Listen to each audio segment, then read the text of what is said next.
Scientists have a radical plan to pump carbon to the bottom of the ocean. A major solution to the climate crisis may lie at the bottom of the ocean. Across the planet, basalt rock deposits on the seafloor have the potential to trap carbon dioxide, removing the heat-trapping gas from our atmosphere. And that's why a team of scientists wants to build floating rigs at strategic offshore locations rather than extracting oil from the ocean floor, as offshore rigs currently do. These futuristic platforms would be injecting CO2 into it. Powered by their own wind turbines, the floating stations would suck carbon dioxide out of the sky, or even out of the seawater, and pump it into holes in the seabed. The scientists call their project solid carbon because if it works as they expect, the CO2 they inject will forever be rock at the bottom of the ocean. It makes carbon storage very durable and very safe, Martin Sherwoth, geophysicist working on the project and a staff scientist at Ocean Networks Canada, told Business Insider. Unlike other storage techniques, we would not have to worry about carbon returning to the atmosphere and rising global temperatures. It's not yet certain whether these oceanic carbon removal factories would work as expected. First, the scientists need about $60 million to test a prototype at sea. How the bottom of the ocean could remove carbon from the sky? The scientists estimate that worldwide basalt rock could permanently store more carbon than all of the Earth's fossil fuels can emit. Just look at the map of the potential sites across the planet marked in yellow. That does not mean it's safe to keep burning fossil fuels indiscriminately. This strategy is unlikely to be technologically, politically, and economically feasible in every location on the map. It will also be slow and expensive to scale up. Still, the scientists say just a few rigs could make it a big difference. In the Cascadia Basin off Canada's west coast near Vancouver Island, there's room for about 20 years' worth of global carbon emissions, according to Sherwoth, and that's where they hope to conduct a field test about this. The reason that location is so appealing is that it's probably the spot on the globe where we know the most, have the most data, the most scientific expeditions, the most studies about the nature of the ocean crust. David Goldberg, geophysicist and professor of climate science and carbon management at Columbia University, who's been developing this idea since 1997, said, "The plan rests on chemical reaction that already occurs naturally. Basalt rock is highly reactive, full of metals that readily grab CO2 and chemically combine with it to form carbonate minerals. The basalt also tends to be broken up and porous, leaving plenty of room for new carbonates to fill in. In Iceland, a project called CarbFix has proven a small-scale version of this process, dissolving CO2 in watertight, yes, and that's sparkling water, and injecting it into the underground basalt.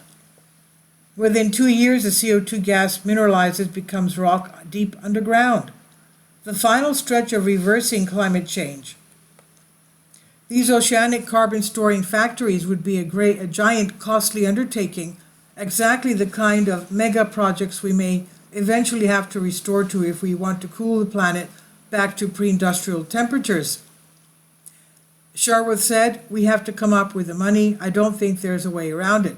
And that said, solid carbon is no substitute for the basic, immediate measures that climate experts worldwide are calling for, including swapping fossil fuels for renewable energy and reducing the carbon emissions of our food systems. And rather, Sherwoth says, this is one of our later carbon capture options decades from now to shave off the last few tenths of degrees of global warming. To have the option, though, we need to start developing this now.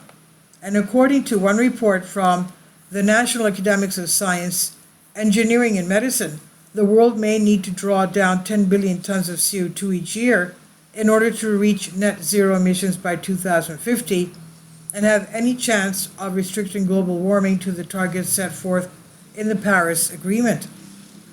To reach that goal, you're going to need every last drop, Goldberg said, and that can include restoring ecosystems that naturally store carbon like forests and wetlands, as well as capturing CO2 straight from the atmosphere and storing the gas underground in depleted oil and gas reserves. The trouble with those methods is the carbon could escape via forest fires or seeping up through abandoned oil wells. Solid carbon scientists say carbon rock is stuck on the seafloor for thousands of years. They also argue that in the ocean there's plenty of room to scale up and little risk of disgruntled neighbors fighting the project. This is a good complement to the other methods, but it's also the most expensive one, Sherwood said. They're seeking $60 million. The solid carbon demo would send out a ship with pre-captured CO2, drill a hole in the seafloor and inject it there.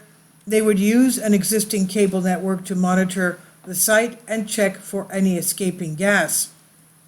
The trouble is funding. The group has applied for federal grants in the US and Canada, as well as foundations, according to Goldberg.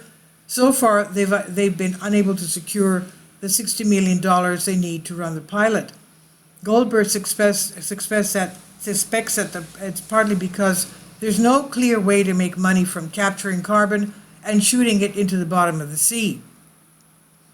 He said, climate change is so expensive, Sherwood said. The way to think about it might be similar to sewage treatment in cities, like it has to be done. If they had the money, Goldberg thinks they could start running the pilot in a year or two. And this is on Science Alert by Morgan McFall Johnson from Business Insider. Please leave your comments. Thank you for your support. Please support my Patreon account. The daily posts are 5 videos daily, and they are totally different from what I have on my YouTube channel. Thank you so much for your support and that you find all my content so interesting. You'll find the Patreon account details in the description box below.